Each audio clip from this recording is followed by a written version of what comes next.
अस्सलाम वालेकुम वरहमतुल्लाहि वबरकातुहू।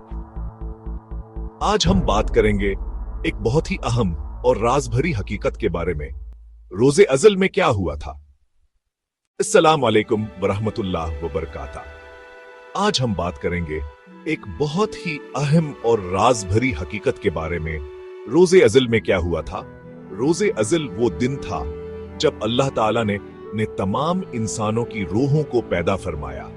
ना जमीन थी, ना आसमान, ना दुनिया, ना कोई इंसान, सिर्फ अल्लाह था और उसकी पैदा की हुई रूहें। इसी दिन अल्लाह ताला ने तमाम रूहों को इकट्ठा फरमाया और इनसे एक अजीम वादा लिया जिसे अहद कहा जाता है। कुरान पाक में अल्लाह ताला फरमाता है, और याद करो जब तुम्हारे रब ने बनी आदम की पुश्तों से उनकी नस्ल निकाली और इनसे पूछा, क्या मैं तुम्हारा रब नहीं हूं?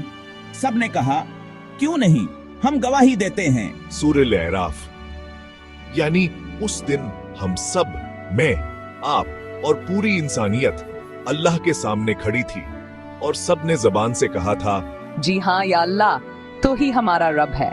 इसी दिन अल्लाह ने तकदीर लिखी कि कौन कहां पैदा होगा, किस दौर में आएगा, कौन नीक बनेगा और कौन बदअमल। ये दिन दरअसल इंसान की आजमाइश का आगाज था। दुनिया में हमें इसी वादे को पूरा करने के लिए भेजा गया कि हम सिर्फ अल्लाह की इबादत करें, इसी को रब माने और गुनाहों से बचें। लेकिन अफसोस, दुनिया की चमक दमक ने बहुत से लोगों को वो वादा भुला दिया।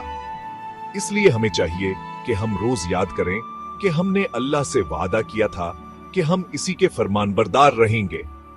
आखिर में यही दुआ है, या अल्लाह हमें रोजे अज़ल का वादा याद रखने की तौफीक दे और ईमान पर जिंदगी और मौत अता फरमा। आमीन।